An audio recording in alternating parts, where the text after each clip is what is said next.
Y sumo a mesa de periodistas al abogado y periodista Rodrigo Noriega. Rodrigo, muy buen día. Gracias por acompañarnos, Rodrigo.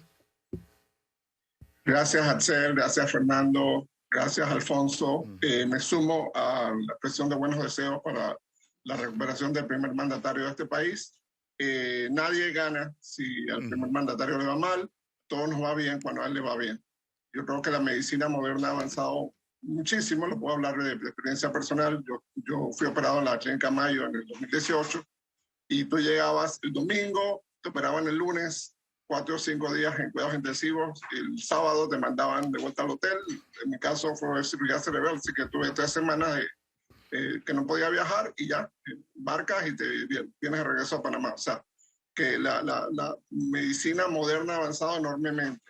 Y esta sea también una oportunidad para educar a los tomadores de decisión de este gobierno, de la oposición y de la sociedad civil, para que entendamos la necesidad de invertir en ciencia y tecnología, para que invertamos la necesidad de invertir en la formación de talento humano, en medicina, en física, en química, en todas estas herramientas. ¿Por qué? Porque el oncólogo no funciona solo. El oncólogo necesita un físico, que es el que lo ayuda a hacer la radioterapia, y necesita un químico, que es el que lo ayuda a hacer la quimioterapia, y necesita un farmacólogo o sea, todas estas otras disciplinas son fundamentales para la medicina moderna. Y tenemos que invertir en esto. Tenemos una semilla en Senacid, pero lo que deberíamos estar invirtiendo es 10 veces más en Senacid y no en la Asamblea Nacional. Alfonso Grimaldo, buen día. Buenos días y saludos a Rodrigo. Primero que todo, me uno a los mensajes de buenos deseos al presidente de la República. Concuerdo totalmente con Rodrigo cuando dice que si al presidente le va bien, a nosotros nos va bien. Si al presidente le va mal, a nosotros nos va mal. Quisiera agregar que me parece lo correcto que nos haya informado. Me parece una excelente gestión de transparencia y de seguro vamos a seguir enterados del progreso de esta situación y me parece que han adoptado la actitud correcta. Y bueno, no podría agregar más que esos buenos deseos y en buena lid decirle al presidente que sí es cierto que se siente bien y con ánimo, como dijo, pues que durante este tiempo también le preste particular atención a todos los otros pacientes que dependen de su administración para recibir salud y que también necesitan atención. Así que mis deseos de pronta recuperación para el presidente y para todos que nos estén escuchando. Sí, bueno, daremos seguimiento a la salud del presidente. Creo igual, lo dije empezando, creo que fue muy importante, muy valioso, valiente incluso, que el presidente saliera y él mismo presentara su condición de salud. Ha dicho que se siente bien, que va a seguir con sus funciones. Eso también tenemos que resaltarlo. No ha sido fácil. Miren, la pandemia, yo no sé qué tanto pudo haber tenido la pandemia en el desarrollo de la enfermedad del presidente, pero sí nos ha desgastado a todos. Y si yo que administro un departamento de noticias he tenido un nivel de desgaste importante, no quiero saber el nivel de desgaste y de cansancio que debe tener el presidente en medio de una labor como es administrar un país, ¿no? Con todas sus limitaciones. Ya la educación, el sistema de salud, ya había desempleo. O sea, el presidente enfrentó la pandemia en un escenario ya complicado. Y definitivamente ha sido un desgaste. La pandemia todavía no la hemos superado. Yo creo que la mejor muestra es que nosotros cuánto tiempo cumplimos con la mascarilla puesta aquí.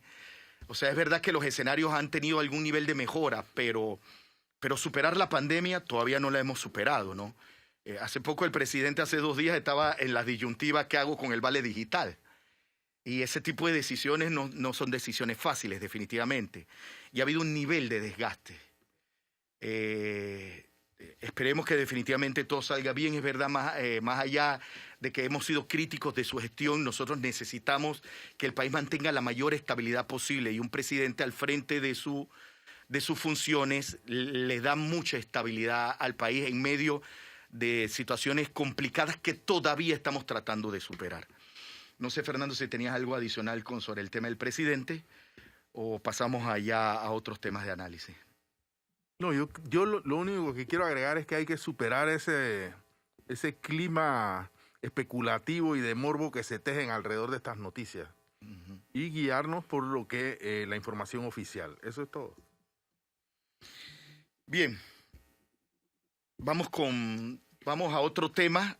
vamos a hablar de los casos de alto perfil y de las múltiples complicaciones que están enfrentando, Fernando. ¿Te has dado cuenta con los casos de alto perfil? Lo que pasó ayer específicamente con Blue Apple, que tuvo que ser suspendida la audiencia de fondo. O sea, horas. O sea, se ponen fechas que ya se sabe desde hace mucho tiempo porque ya existe esa programación.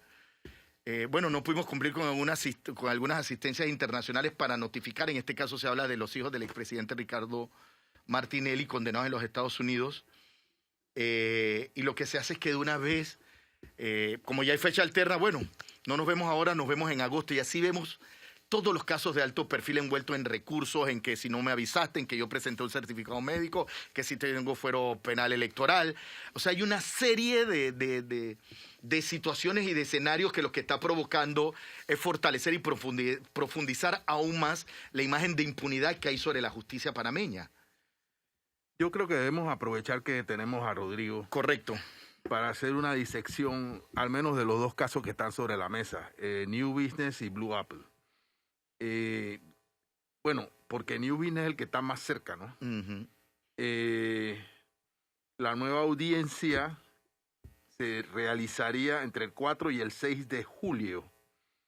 Pero a mí lo que más me preocupa, bueno, además New Business está siendo atacado de distintas maneras. Es ahí donde quiero que Rodrigo nos explique. Está siendo atacado por el fuero penal electoral del principal acusado. Está siendo atacado porque hay un pronunciamiento del primer Tribunal Superior de Justicia que que decidió anular todo lo ocurrido en la audiencia preliminar. Y este retraso o esta anulación devolvería el caso a cero y lo empujaría al borde de la prescripción, porque, o sea, según como yo lo veo, Rodrigo, pero sí nos gustaría poner... y entonces la acción del Tribunal Superior ayer conocimos que fue apelada por el Ministerio Público. Agradeceré a Rodrigo que nos explique cuál es el intríngulis de este caso para comenzar este tema.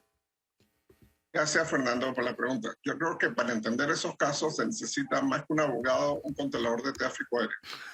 Porque bajan, suben, echan pateadas, o sea, realmente, y lo voy a decir como panameño, estamos muy bien puestos en las listas de la GAF.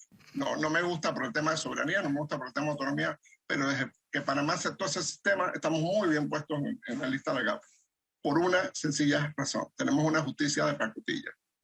Entonces, desde el gobierno de Guillermo Andara, vamos a poner nombre, desde el gobierno de Guillermo Andara hasta la actualidad, ningún presidente de la República y la presidenta que tuvimos se atrevió a hacer una reforma judicial para tener más justicia, para acabar con la impunidad en Panamá. Entonces, el Código Judicial, recordemos esto, el Código Judicial con el cual se está juzgando New Business y Blue Apple es el Código Judicial de la dictadura militar. Código Judicial inspirado en un código autoritario, el colombiano de 1970. O sea, que ya venía viejo. Colombia en los años 90 tiró a la basura ese Código Judicial y hizo uno nuevo.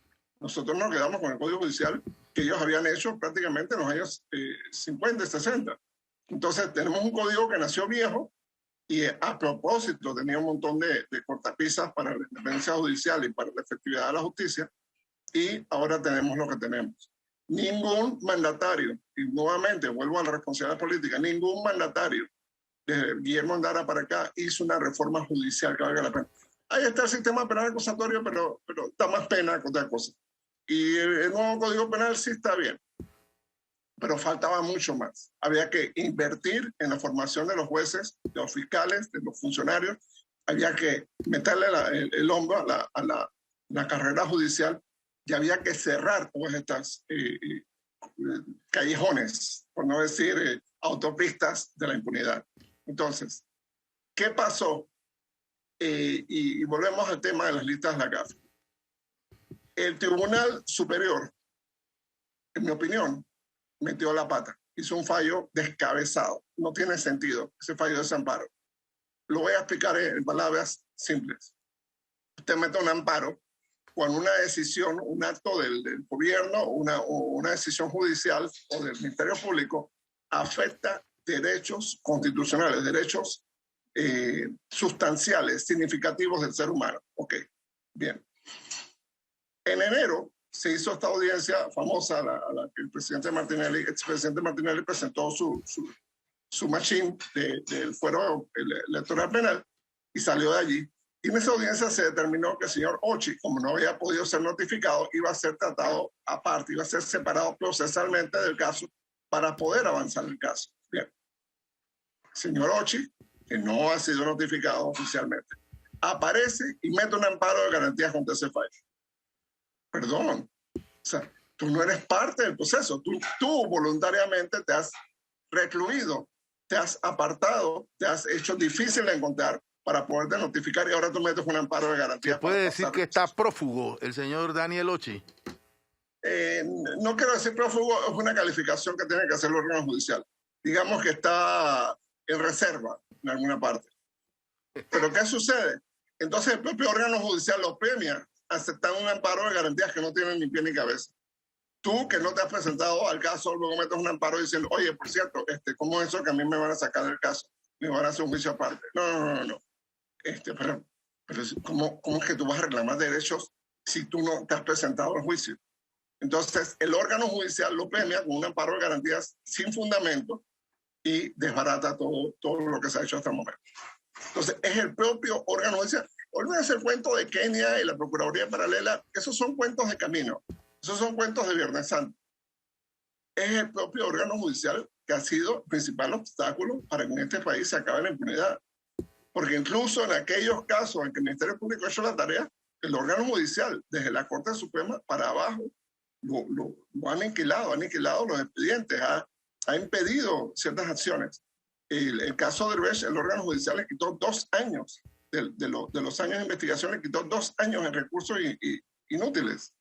Y en este caso de Blue Apple, voy a separar los 2 casos. El caso de Blue Apple no es peligro de prescripción porque ya se hizo un llamamiento a juicio. Estamos hablando de la audiencia de fondo, esa es la que están posponiendo, pero ya se hizo un llamamiento a juicio. En el caso New Business, al eliminar la audiencia del 27 de enero, verdaderamente retrotrae todo el expediente prácticamente a la línea de partida. Y entonces eso sí pone el caso en riesgo de prescripción. Según mi conteo, ese no es el conteo oficial, pero según mi conteo, el caso New Business en condiciones normales debería prescribir el 31 de diciembre de este año. Yo le sumé los días que por la pandemia la Corte Suprema suspendió los términos. En el año 2020, en el año 2021, la Corte Suprema de Justicia cerró los tribunales, cerró los juzgados por razones obvias de los contagios, de la bioseguridad, de la salud de la gente. Entonces yo le sumé esos días y eso me lleva hasta marzo del 2023. Cualesquiera que sea el punteo que se use al final, el caso está en peligro de prescripción. ¿Por quién? ¿Por culpa de quién? Por culpa del propio órgano judicial. Ese amparo de garantías de la jueza Robinson no tiene fundamento, no tiene sentido.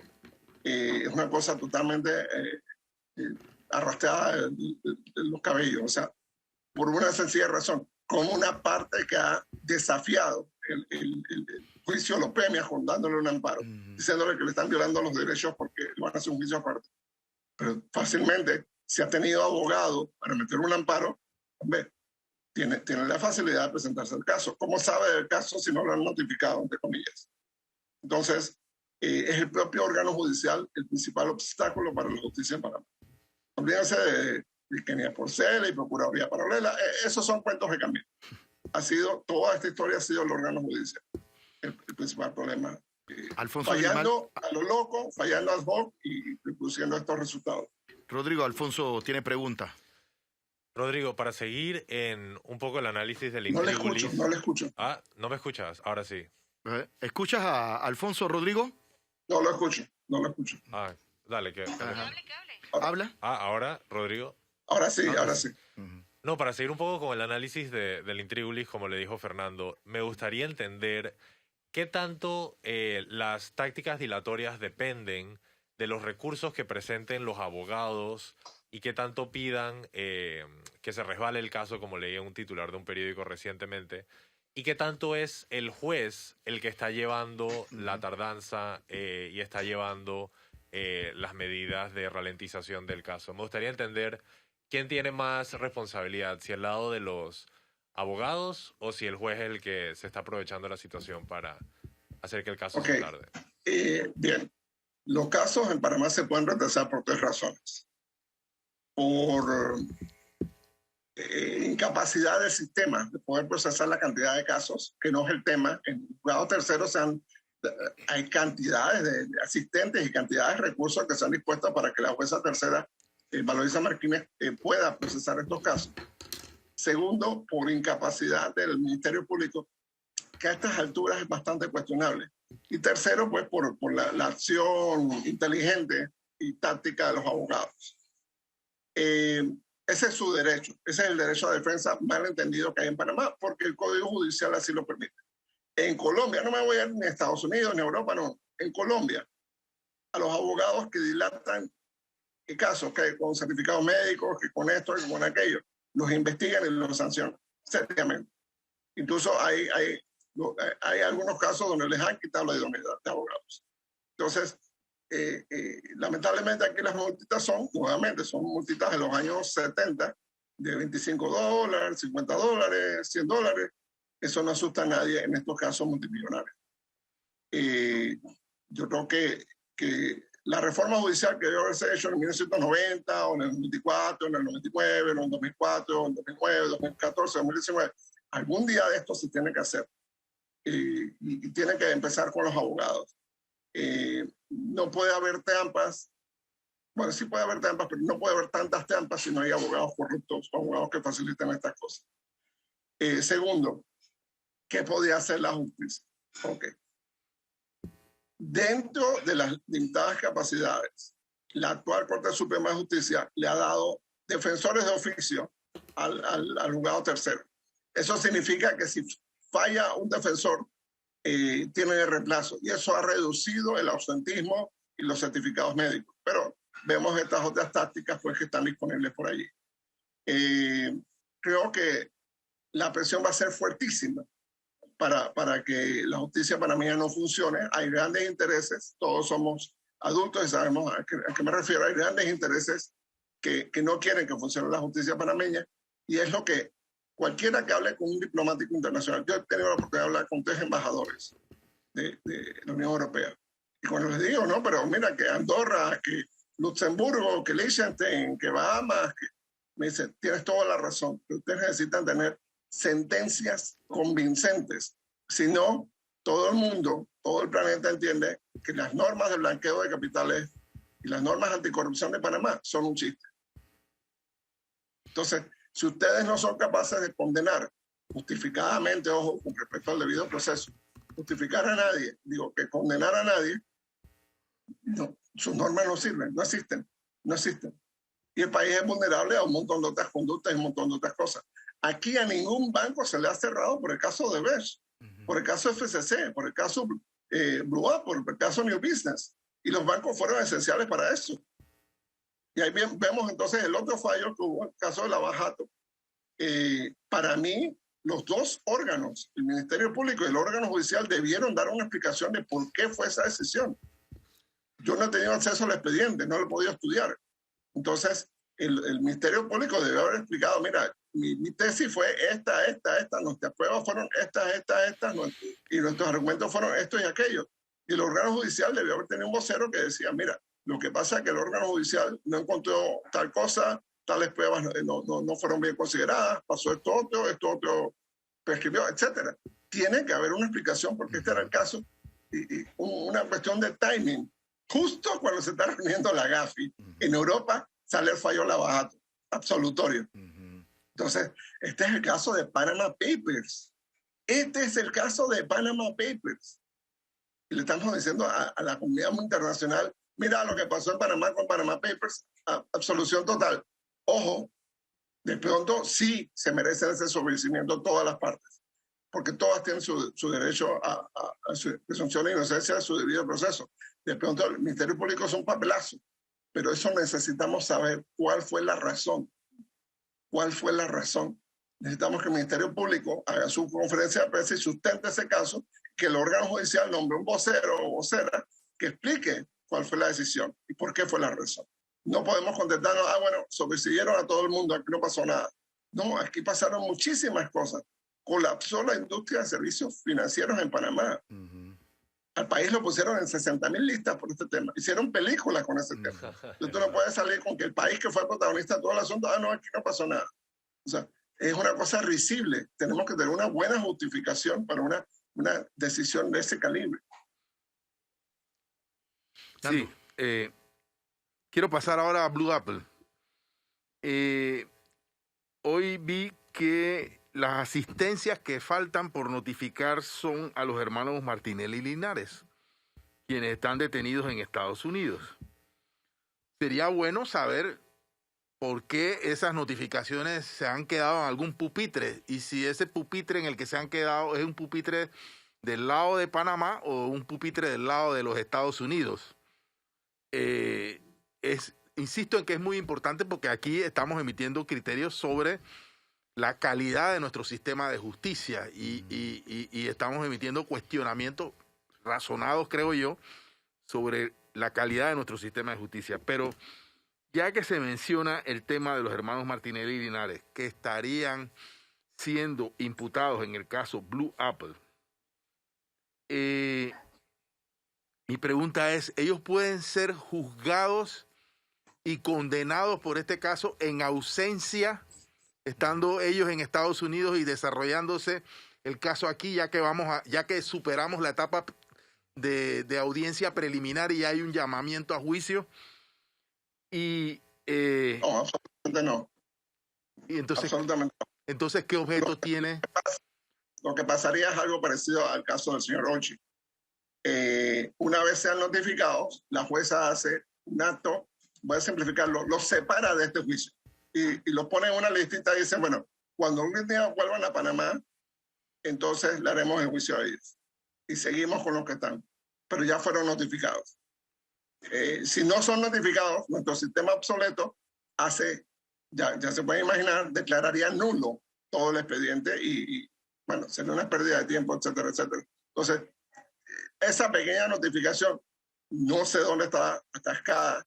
Me imagino que por naturaleza del asunto debe estar atascada el Ministerio Público panameño, que está rebasado. Todos los fines de semana TVN Noticias pasa, agarraron 60, agarraron 100, agarraron 23, agarraron 50, agarraron 200. Bueno, cada una de esas personas necesita ser procesada por el Ministerio Público. Entonces, la escasez de recursos humanos preparados, capacitados, es muy evidente. Es muy evidente. Hay mucha fatiga en esos dos órganos. Entonces, es importante entender que tienen que asignar más recursos para ese tipo de tareas. Una vez se cumpla el requisito de notificación, la jueza los puede separar del proceso y cuando regresen a Panamá, si es que deciden regresar a Panamá, entonces se les continuaría el proceso y se puede continuar con los que ya están en Panamá o con los que ya están disponibles para ser juzgados. Pero ellos no pueden, nadie puede ser juzgado en ausencia en Panamá. Eso desde 1994 ha sido prohibido. ¿Y qué pasaría con el resto de los imputados? ¿Podrían llegar a una condena? Sí, cómo no. O sea, ¿podría ocurrir? Tú puedes juzgar a los que están aquí, puedes seguir y los condenas. ¿O los absuelven? Recuerda de Garús y de Pérez. Exactamente lo mismo. Ellos fueron condenados, están en apelación, están en revisión. Ellos fueron condenados por el caso de los pinchazos. Y el presunto autor intelectual del asunto fue declarado absuelto. Entonces, ¿por qué fueron condenados ellos y juzgados ellos primero? Porque fueron los que la justicia agarró primero. El señor Martinelli hubo que extraditarlo, hubo que hacer todo aquello, subió a la corte lo soltó, me pincharon, etcétera, etcétera. Entonces, me grabaron, y la corte lo soltó y pasó a la justicia ordinaria y bueno, 2 veces lo declararon no culpable. Pues. Pero precisamente es esa operación. Vas a separar a la gente que no tienes en este momento, la vas a separar del caso y vas a seguir con los que están. Y podemos llegar a tener una situación similar donde condenan a los cómplices Exactamente. y absuelven a los autores. Exacto. Pero bueno, esa es la justicia panameña. Exactamente. Ahí es donde yo quería llegar. Rodrigo, ¿tú crees realmente que los panameños vamos a ver el final de estos casos, las decisiones, vamos a ver personas condenadas, personas...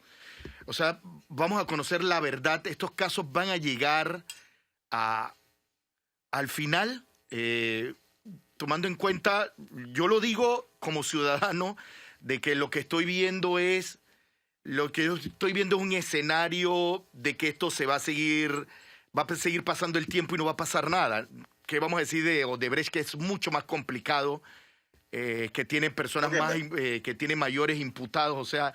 Pero es justo decir algo, Axel. El caso Blue Apple no va a expirar, porque ya está de este lado. No va a expirar, así que importante hagan saberlo. lo que hagan, eso va a ser juzgado, pase lo que pase. Importante saberlo. El caso de Brecht, eso si acaso expiraría 2026, 2027. O sea, tenemos 5 años para seguir llorando. El caso New Business es el que tiene riesgo de prescripción. Mi cálculo, marzo de 2023, lo que dice la norma sería a final de este año, principio del otro año. Pero el tema es, allá hay cosas que puede hacer la Corte Suprema para acelerar ese expediente. Por ejemplo, la Corte Suprema puede decidir la inconstitucionalidad de la decisión del Tribunal Electoral alada de los cabellos. No quiero suponer lo que dicen las redes sociales, maletines y cosas así, porque sería terrible para la justicia electoral panameña. Entonces, la Corte Suprema puede fallar su inconstitucionalidad sobre ese tema y listo, ya quita eso del camino y la jueza Martínez entonces pudiera citar al expresidente. Sí, en caso de que la Corte Suprema puede decidir que esto del principio de presidencia no tiene nada que ver con la justicia electoral, entonces le abre el camino a la jueza Martínez y ya puede continuar con el proceso. Y más ahora que se lo están devolviendo al día 1. Perfecto. Entonces puede traer de vuelta al expresidente y decir, bueno, empezamos de nuevo contigo. Y eso lo puede hacer la Corte Suprema. La Corte Suprema puede declararse en sesión permanente ahora mismo y decidir ese caso de aquí al viernes, de aquí al otro viernes, de aquí a cuando lo tengan listo. Entonces, eso para mostrar que de verdad tienes interés en que estas cosas se muevan, ¿no? Y no estás violando ninguna ley, no estás violando la Constitución, no estás violando ninguna Convención de Derechos Humanos. Estás actuando como dice la Constitución, justicia ininterrumpida y gratuita. Bueno, tiene que ser ininterrumpida, no se puede acabar a las 5 de la tarde, no se puede acabar los fines de semana, no se puede acabar con las bodas de princesas. O sea, esto tiene que ser tiempo completo. Y esta gente tiene que entender, empezando los magistrados de la Corte, tienen que entender que esto tiene que ser acelerado. Decidan en una forma u otra, bueno, decidanlo rápido, pues, para quitar este tema del camino. Entonces, no puede ser que lleguemos a abril de 2024 y esté todavía la Corte esperando para ver si decide si hay o no hay fuero. O sea, no, eso no puede ser. Eso no puede ser. Es decir, es lo que tú dices, ¿no? Si tiene interés de, puede hacer. Si tiene interés de, también puede hacer. O si tiene interés de, también puede ir por acá. Yo creo que aquí hay una conjunción de poco interés y el mensaje, tu respuesta, lo que refuerza es mi percepción y la de muchos ciudadanos, es que aquí se unen muchas más fuerzas, más allá que los simples recursos de los abogados para que estos casos no caminen. Ojalá definitivamente, creo que es importante el escenario que tú nos acabas de explicar, de que los casos que no deben prescribir, Odebrecht hay suficiente tiempo, Blue Apple ya está de este lado, como dijiste, y que sí existen vías para acelerar estos procesos. Ojalá esos mensajes se envíen. Rodrigo, vámonos a una pausa comercial. No te vayas, por favor, vamos a tocar un último tema, que es el de la ley de incentivos fiscales que sancionó ayer el presidente de la República. Al turismo, perdón, incentivos fiscales al turismo, correcto. Vámonos a una pausa comercial, nuestra primera pausa comercial. Cuando regresemos, analizamos este tema. Yo les recuerdo, usted está en Mesa Periodista, aquí tiene el análisis profundo y diferente que te pone al día. Pausa, regresamos en minutos.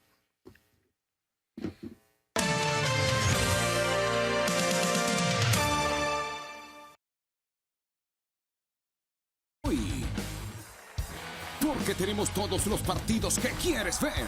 Ahora nos toca la Liga Nacional. Desde el Great American Ballpark, Ángeles Dodgers versus Rojos de Cincinnati. A las 5:30 de la tarde. El mejor béisbol del planeta. Lo disfrutas junto al mejor equipo. Por TV Max.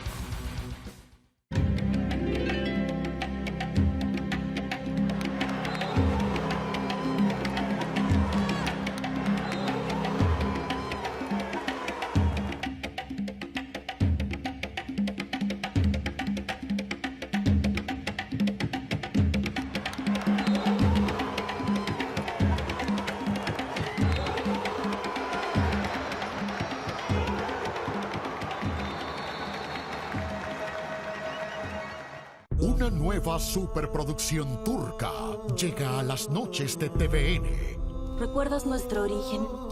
Nuestra vida antes del pecado. Dos familias, un destino. Dijiste que esta chica estaría dispuesta a todo. Ciudad Cruel. Muy pronto por TVN. De lunes a viernes en Somos la Cele. Mantente informado con toda la actualidad del mundo del deporte. Importante resaltar lo que pasa en nuestra liga. Junto al mejor equipo de deportes, Ricky Casa, Salva Saldaña y el gran Julio Chevelú. Somos la Cele. De lunes a viernes a la 1 de la tarde por TV Max. Un equipo mundial va por la copa. Vive la pasión con el mejor equipo. TV Max. Camino a Qatar. En vivo, como único medio en el país, presente en el evento cumbre de este año 2022.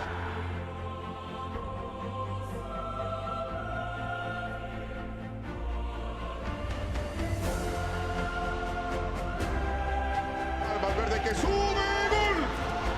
¡Gol!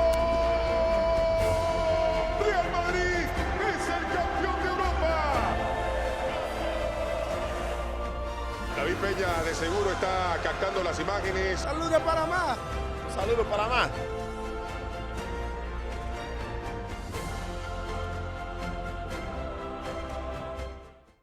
No te pierdas la historia del guardaespaldas, que se transformará en el primer héroe turco de la televisión. La vida lo marcó para siempre.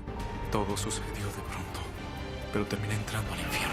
El destino le dará otra oportunidad. Su hija tiene unas fotos. Si esas fotos llegan a la policía en vez de a mí, su hija va a morir. De hacer justicia. ¿O yo estoy cerca de usted? ¿O los hombres hermanos? Y conocer el amor. Me enamoré de usted, señorita. La verdad. Gran estreno. Este 27 de junio por TVN.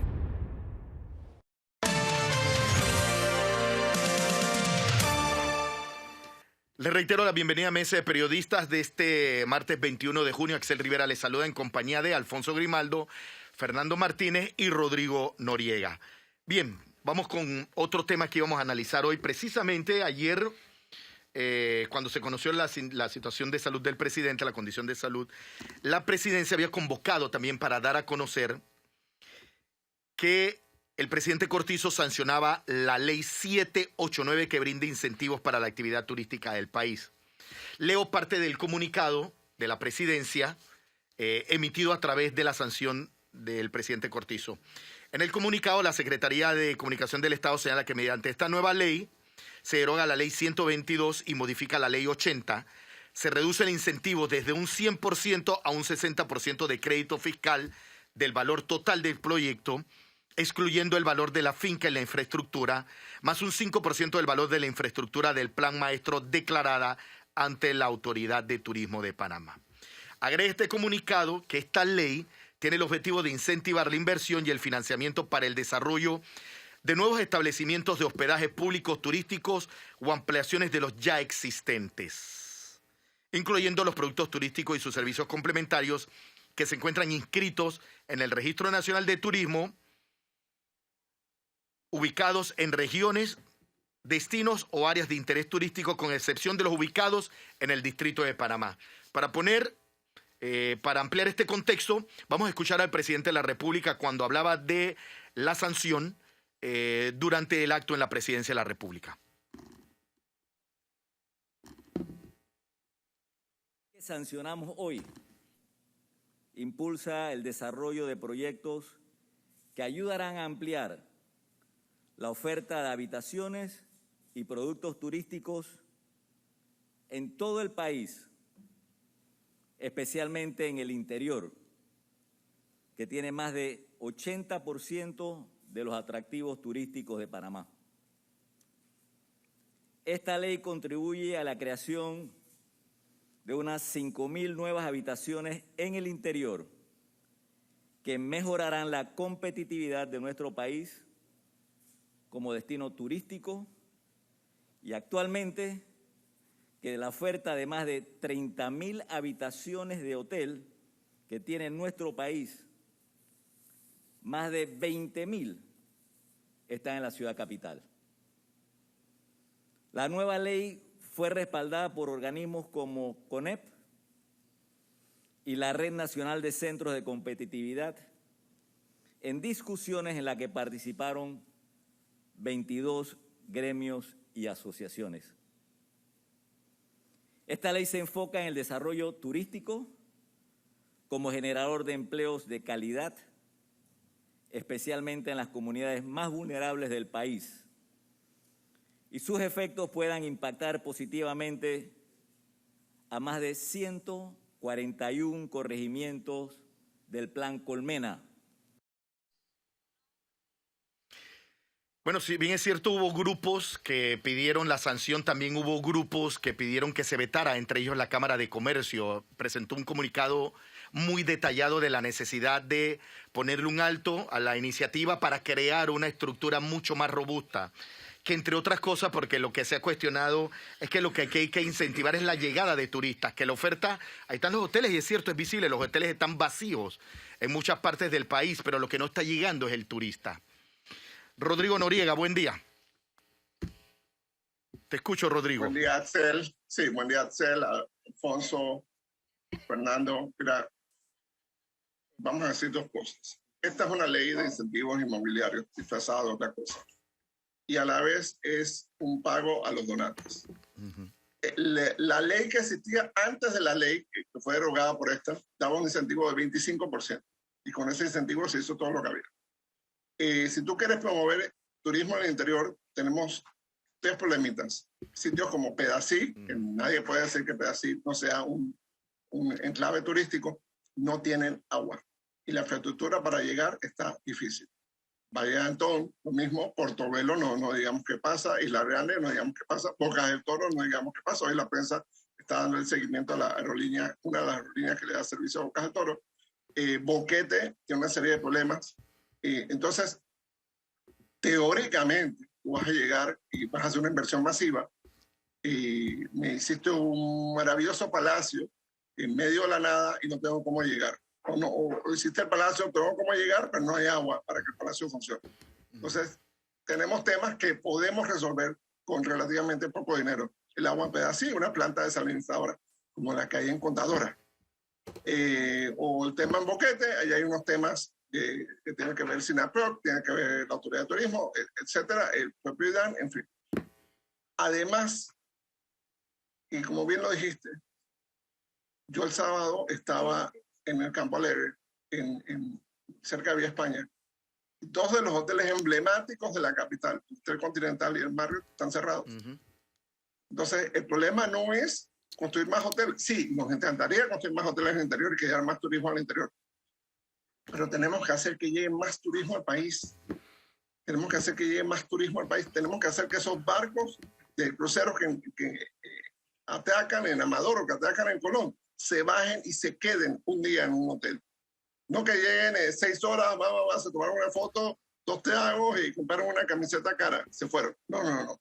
Que se queden un día en Panamá. Un día entero. Y eso se puede negociar con las empresas navieras. Oye, te vamos a pagar el cruce por el canal y te vamos a dar un incentivo. Dejan que esos turistas se queden un día en Panamá, en los hoteles de Panamá. ¿Tú te imaginas un crucero que tiene 3.000 turistas más 1.000 y pico de tripulación? Para en Amador y se bajen esas 4.000 y tantas personas y se queden un día. Todos los hoteles de Ciudad de Panamá van a tener turismo, van a tener actividades, más restaurantes, más centros comerciales, más casco viejo, más todo lo demás. Entonces, igual con lo que está haciendo Copa, toda la expansión de Copa y toda la expansión del nuevo aeropuerto de la Terminal 2, usemos eso para desarrollar el stopover. Hablemos con las aerolíneas, no solo Copa, hay otras aerolíneas que están llegando a Panamá. Señores, ustedes lleguen a Panamá, déjenos el turista aquí 5 días, vamos a darle incentivos para que se queden 5 días. Y después se lo llevan y no le pongan una multa. ¿Por qué? Porque si tú ahora mismo vienes de un vuelo de Sudamérica y vas para Norteamérica, paras en Panamá, tienes 2 o 3 horas en el aeropuerto, te ocupan, te meten en otro avión y te llevan. Ese turista seguramente disfrutaría un par de días en Ciudad de Panamá y programaría sus viajes futuros. Oye, puedo irme para Panamá el viernes, me quedo sábado y domingo y me voy el domingo a la noche para Norteamérica o viceversa. Voy de Norteamérica hacia Sudamérica, me voy el viernes, me quedo viernes, sábado y domingo en Panamá y el domingo en la noche me voy para mi casa. Y ese detalle, el turista más fácil de conseguir es el que ya tienes. Y ese lo tenemos, pero está encerrado en el aeropuerto de Tocumen y no lo hemos sacado del aeropuerto de Tocumen. Entonces, ese es un trabajo que puede hacer el gobierno relativamente barato. Y vas a llenar los hoteles fantásticamente. Y a mediano plazo hacer la estrategia esta de recuperar la infraestructura. Agua para todos los hoteles. En Santa Catalina, y que está al frente de Coiba, que es un atractivo espectacular. Oye, las calles están mal, no tienen un aeropuerto, no tienen agua. Bueno, eso hay que resolverlo. Mariato, la calle necesita una inversión importante. Pedací lo mismo. PC lo mismo. Entonces, tenemos que meterle el hombro a esto. No tenemos que pagarle a los donantes de campaña. Se supone que los donantes de campaña me están apoyando porque me conocen, porque me respaldan mi ideología, mi plataforma política, porque si a nosotros nos va bien, le va bien a todo el mundo. Entonces, esto es una forma descarada, esto es una inversión. Pues. Yo invierto $1 millón en una campaña y cuando llegas a la presidencia me pagas $100 millones en incentivos o en contrataciones o en lo que sea.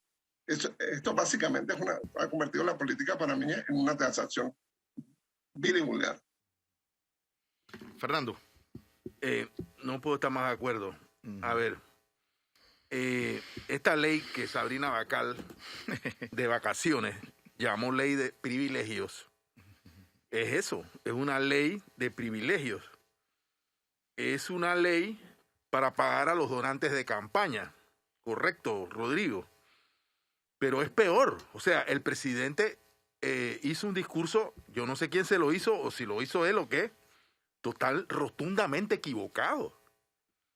A ver, esta ley supuestamente de incentivos fiscales, por cierto, esta ley hace dos cosas terribles. Legaliza los cientos de millones de dólares que ya recibieron de exoneración fiscal los empresarios que primerito los donantes, pues, que primerito se matricularon en ella. La familia, el Medio Alemán, Bern, Eleta, San Malo, etcétera. Ya los cientos de millones de dólares que ellos se libraron ahí quedan. O sea, esta ley no tiene efecto retroactivo, por lo tanto, ya la ley anterior les condonó esa inversión. Y ahora reduce al 60% ese sacrificio fiscal. Pero esta ley hace otra cosa. Esta ley hace, Rodrigo, lo que ustedes los abogados llaman sustracción de materia. Porque al caer esta ley sobre la anterior, que estaba demandada y que había sido admitida por la Corte por inconstitucionalidad, ahora ya no tiene sentido porque esta ley la ley anterior demandada dejó de existir. Entonces cumple una doble función. Evitar que la Corte se pronuncie sobre el tema y conserva las exoneraciones fiscales anteriores. Es un tema redondo, por decirlo de alguna manera. Y luego, que el presidente mencione que esta ley va a ayudar a los 300 corregimientos del Plan Colmena, a los corregimientos con mayor niveles de pobreza en este país, sin que mencione esto que tú has dicho y que es evidente, la existencia de proyectos de turismo concreto en ellos, que el Estado, de los cuales el Estado haya sido promotor, porque es que ese es el problema. Tenemos una autoridad de turismo que promueve el turismo de enclave, el turismo ese de enclave, sí, de traer a las personas, mantenerlas allí, concentrar la riqueza en un solo bolsillo y que no permite la derrama natural de ese otro turismo. ¿Por qué el presidente, ya que después de 3 años de gobierno, no puede mostrar ejemplos concretos de lo que él ha hecho en materia de turismo, proyectos concretos en las comunidades? Que los muestre, que me diga, en tal comunidad nosotros tenemos un proyecto para explotar el turismo y se ha beneficiado de esta maravillosa ley. No hay ejemplos 3 años después de la gestión de Nito Cortizo. Entonces está hablando por sus donantes de campaña utilizando el nombre de los más humildes. No me parece ético lo que se ha hecho. Y es cierto, cuando Panamá Panamá ha dejado de promover su marca país, de promover el turismo. Panamá no recoge la basura. Este es un país que turismo. Panamá es un país de indigentes, que no embellece sus ciudades, sus pueblos rurales, que no tiene una visión, como en otros países. Usted va a otro país, usted se deleita. Y hay una combinación de eso que habló el presidente, de la belleza natural que acompaña a nuestras comunidades, pero es una belleza que no puede ser explotada porque no puedes llegar a ella por lo mal de la carretera, porque no hay recursos, porque los corregimientos están ahogados por el clientelismo, los malos gobernantes, etcétera. Entonces, o porque no hay agua, no hay electricidad, porque tú no puedes hacer ni una pensión en la que no puedas jalar la cadena. ¿Me entiendes? Entonces, este doble discurso espantoso de que le estamos dando un montón de plata, millones de dólares a un grupito de personas, y lo que lo estamos haciendo a nombre del turismo de bajo impacto y de las comunidades, esto es una vergüenza, esto da pena, hombre, por favor. Esto es una ley que reproduce el modelo de inequidad que prevalece en este país. Eso es lo que hay que decir.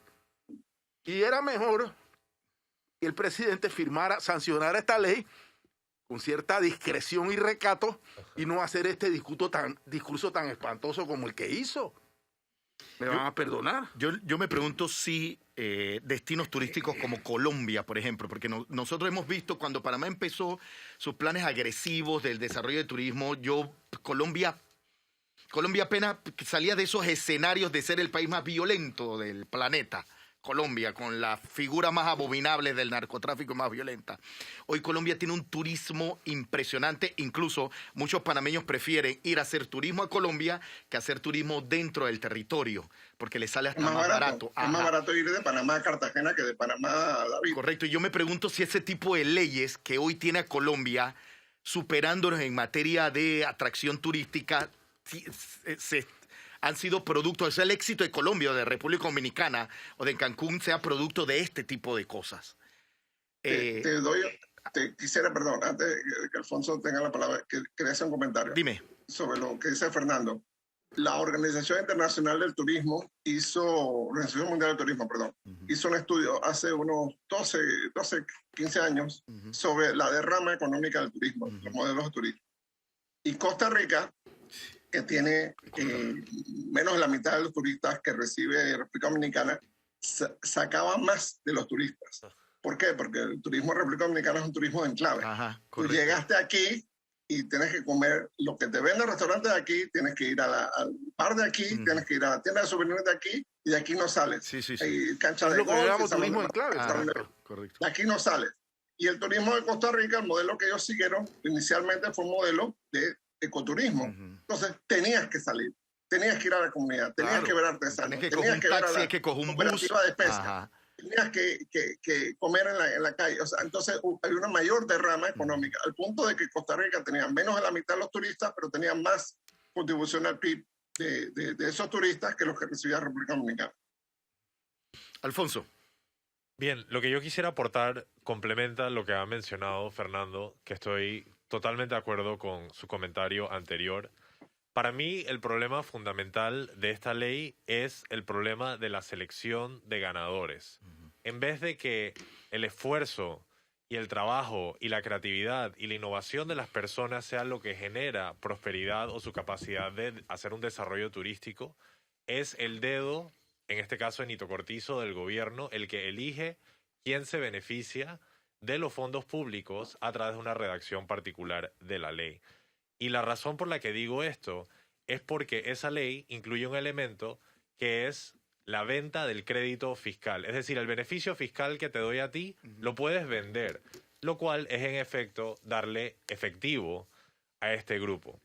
El monto ha sido, he escuchado varios montos, entre ellos $500 millones a $600 millones, no sé si me equivoco, pero solo para dar un poco de contexto, eso es 1 mes y medio de planilla gubernamental y es de hecho el doble del monto total que ha sido dispuesto por el Banco Interamericano de Desarrollo para el financiamiento de emprendimientos y pymes, de los cuales solo se ha desembolsado la mitad a través de los bancos.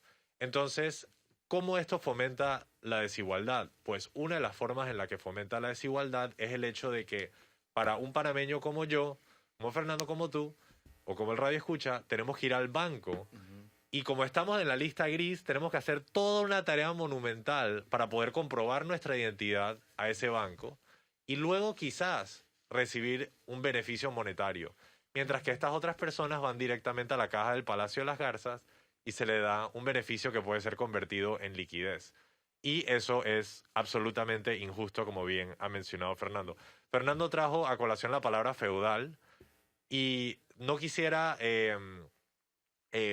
apretar mucho esa metáfora, pero sí quisiera elevar la pregunta de las familias y las personas que son ricas en Panamá, ¿son ricas por el valor que le suplen a la sociedad o por su asociación con el poder? En mi opinión personal, las personas que son ricas, las familias que son ricas en Panamá, no son tanto ricas por el hecho de que suplen valor a la población, sino porque han cooptado la función gobernativa en su beneficio.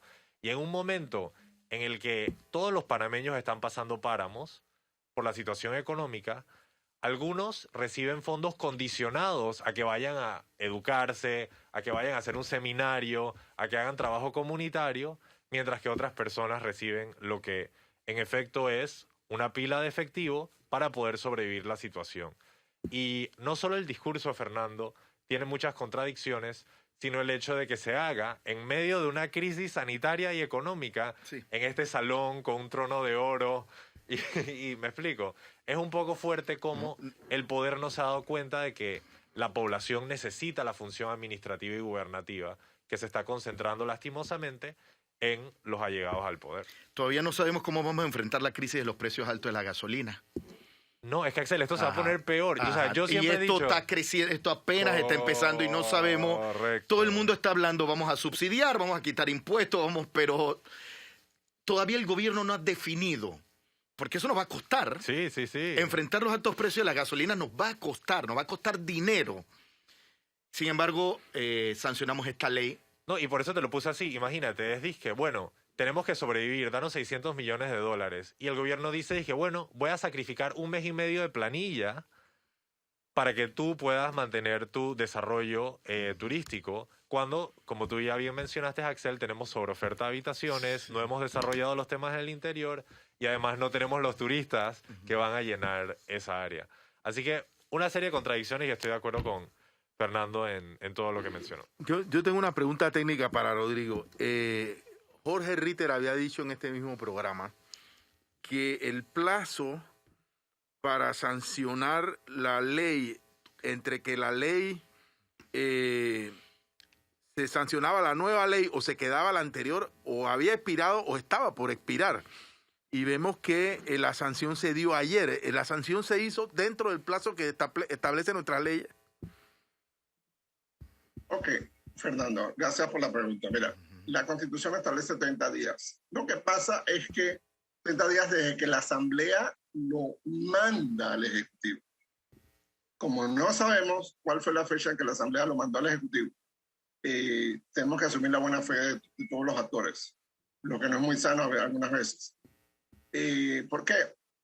Porque de pronto si el plazo se venció, tenía que volver a la Asamblea para que lo tuviera que firmar por existencia. Lamentablemente la fórmula constitucional dice, palabras más, palabras menos, que pasados los 30 días al presidente de la República solo le queda firmar el proyecto de ley o devolverlo a la Asamblea para que sea aprobado por insistencia. Punto. No hay tutía, no lo puede vetar. Entonces me imagino que hubo algún tipo de consideración, tira y jala, va para acá, viene para allá, y bueno, está bien, fírmalo, porque eso es lo que hay. Pero el tema de fondo es que la mayor parte de las grandes iniciativas de política económica, no solo de este gobierno, sino de la mayoría de los gobiernos, son concentradoras de riqueza. Porque, como bien lo dijo Alfonso brillantemente, la mayoría de estos incentivos no son ni siquiera para pymes, no son ni siquiera para emprendedores. No le alcanzan a la señora que vende empanadas en la calle, no le alcanzan al señor que vende hot dogs en la calle, no le alcanza a la maestra o la enfermera o la persona de clase media, el periodista, por así decirlo. Eso queda por allá arriba. Pero esos $600 millones son 600 millones menos para hospitales, para medicina, para carreteras, para educación, para becas, para emprendimiento, para cuidar el ambiente, para agua potable, para recoger la basura, para todo lo demás. Entonces tú vas a ver a final de año este paquete que se va a formar en la aprobación del presupuesto, de que no va a alcanzar el presupuesto. Hay que cortarle a la justicia, o hay que cortarle a la autoridad de aseo, o hay que cortarle al IDAN, o hay que cortarle a alguien. ¿Por qué? Porque al final las cuentas tienen que cuadrar. Y esos 600 millones en incentivos van a empezar a materializarse en los próximos meses y años. Y eso va a aparecer en el presupuesto. El presupuesto tiene que reservar, de alguna forma, una cantidad calculando. Bueno, van a ser 100 millones por año, van a ser 60 millones por año, lo que sea. Esa liquidez se resta de lo que dispone el país, el Estado, para resolver problemas fundamentales. Igualmente, para nombrar a la gente en la planilla de la Asamblea, puede ser, pero en principio para resolver problemas comunes en la sociedad panameña. Bien. Bueno, vamos a ver los resultados de la aplicación de esta nueva ley recién sancionada por el presidente de la República. Yo quiero ver los proyectos en las comunidades del Plan Colmena, sí. Los proyectos de turismo, lo quiero ver. No, y yo también quería decir brevemente que si yo me paro aquí y dije, bueno, vamos a darle un mes sin ITBMS a la población, que saldría más barato que este proyecto. Chévere, eso sería... Pues inmediatamente todo el mundo dice que no, eso es absurdo, Alfonso, el presupuesto se va a desajustar, bla, bla, bla. Ah, pero vamos a darle 600 millones a estos proyectos que no vamos a ver el desarrollo en medio de una crisis económica, perdón, pero eso es mala economía. Yo he dicho con nombre y apellido aquí antes, Héctor Alexander, su gestión, en mi opinión, ha sido muy incapaz porque hemos tenido mejores oportunidades que no hemos aprovechado. Y la verdad, como un panameño que está creciendo en este país, duele cuando tú ves la oportunidad que tenías y luego elegimos la opción ineficiente y luego tenemos que ver las filas, la pobreza, la miseria y decimos que bueno, la pudimos haber evitado, pero, y esta es la parte fundamental, intencionalmente se tomó la decisión de desfavorecer a la población. Y eso es lo que duele y más lastima en un gobierno. No, yo creo que estos son momentos, lo hemos dicho desde que empezó la pandemia, estos son momentos en enviar los mensajes adecuados de sacrificio, porque lo estamos haciendo todos los panameños, de austeridad, porque lo estamos haciendo todos los panameños, y de manejo eficiente, porque lo estamos haciendo todos los panameños. Creo que al gobierno le ha faltado contundencia en estos mensajes. Bien. Quería dedicar unos minutos y los conversábamos lo conversábamos entre el cambio, entre los que estamos aquí en Mesa de Periodistas. Rodrigo, hablábamos de todas las especulaciones que hay alrededor de la condición de salud del presidente de la República, terribles, muchas terribles en las redes, definitivamente. Y me parece que muchas personas se están equivocando en torno a lo que pueda estar pasando. Primero que todo porque creo que el presidente ha sido muy transparente en decir lo que está sucediendo y hay que esperar cómo evoluciona esto, que también es importante. Pero ha habido mucha especulación también, Rodrigo, y ayúdame a entender, de la posible ausencia del presidente, porque él va a estar viajando a los Estados Unidos para ver cómo está su condición de salud. Vimos al ministro de Salud tener que retirarse un par de días a descansar, a seguir su tratamiento. Y hay mucho, y se lee mucho, se escucha mucho en redes, qué pasaría ante la ausencia del presidente por algún proceso, por algún tratamiento necesario para poder recuperarse. Rodrigo, te escucho. Gracias. Yo no quiero rebasar la sabiduría del oncólogo Twitter ni de la radioterapeuta Instagram, pero creo que todas esas especulaciones hay que ponerlas a un lado, por dos razones. Uno, no sabemos exactamente cuál es la condición del presidente. Y dos, la ciencia moderna ha avanzado enormemente para tratar todo este tipo de enfermedades. Yo conozco personas que han tenido leucemia, que han tenido cánceres diamáticos, las desahuciaron hace 15 años y andan por ahí de lo más bien, que ha avanzado muchísimo la medicina. Bien, ¿qué dice la Constitución? La Constitución, recordemos, establece dos principios. Uno, el principio de las ausencias permisibles al presidente sin autorización de la Asamblea. El presidente de la República puede ausentarse 10 días del territorio panameño sin pedirle permiso a la Asamblea Nacional. Ya más de 10 días tiene que pedirle permiso a la Asamblea Nacional. Dudo que una visita de chequeo de exámenes vaya a tomar 10 días, eso posiblemente va a tomar 2 o 3 días y bueno, toma el tiempo que tome. En cuanto al segundo supuesto, un supuesto de tratamiento prolongado, la Constitución establece el modelo de las licencias. Bien. El Consejo de Gabinete puede darle una licencia al presidente de la República. Aquí se combinan dos conceptos. Obviamente, cuando se diseñó esta fórmula constitucional, se estaba pensando que el presidente se iba a quedar en el país. El Consejo de Gabinete puede dar una licencia hasta 90 días. Más de 90 días tiene que ser la Asamblea Nacional. Pero como ya vimos el tema de los 10 días famosos, me imagino que si el Consejo de Gabinete le va a dar una licencia y se va a ausentar al país, pues tendría que notificarle a la Asamblea Nacional. No me imagino que esto vaya a ser mayor cosa ante la Asamblea Nacional. Me imagino que van a tener la decencia de consentir esto sin mayor problema. Ahora bien, la Constitución establece que si el presidente va a faltar más de 10 días, lo sustituye el vicepresidente. Si son 10 días o menos, no tiene que haber proceso de sustitución. Si el presidente está en licencia, en las ausencias parciales o totales, el que asume el cargo es el vicepresidente de la República. La vicepresidencia entonces la tendría que asumir uno de los ministros de Estado, que se designa por Consejo de Gabinete. Normalmente sería el ministro de la Presidencia, pero sabemos que el ministro de la Presidencia es el vicepresidente de la República. Así que algunas veces se coge el ministro de Gobierno, a la ministra de Relaciones Exteriores, en la época militar se cogió el ministro de Educación, Manuel Solís Palma, para tales fines. Esto en un escenario en que el presidente se ausentara más de 10 días por ocasión. Si se ausenta menos, bueno, no tendría que haber ninguna sustitución. Y esto sería temporal, hasta que el presidente tome nuevamente su cargo. La Constitución establece una fórmula bien interesante. Si esta ausencia se da 2 años o menos antes del nuevo periodo de elecciones, no se hacen elecciones. Suponiendo que llegáramos al caso más extremo, que por supuesto nadie toca madera, nadie quiere pensar en eso, no se harían elecciones. ¿Ok?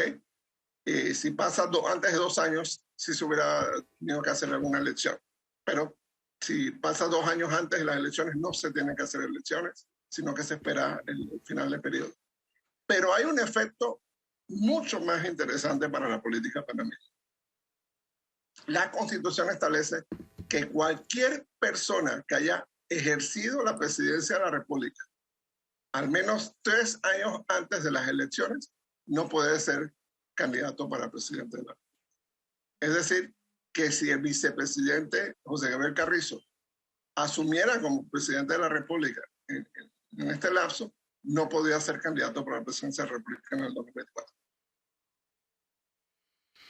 Bueno, como decíamos, vamos a dar seguimiento a la salud del presidente de la República. Esperemos que todo salga bien. Estamos pendientes también de pronunciamientos, de sus pronunciamientos, que ya se ha dicho que va a hablar el 1 de julio ante la Nación, el día de la instalación de la nueva legislatura. Viajará y luego entonces conoceremos otras posiciones de la evolución de su salud del presidente de la República. Bien, vámonos a nuestra segunda y última pausa comercial cuando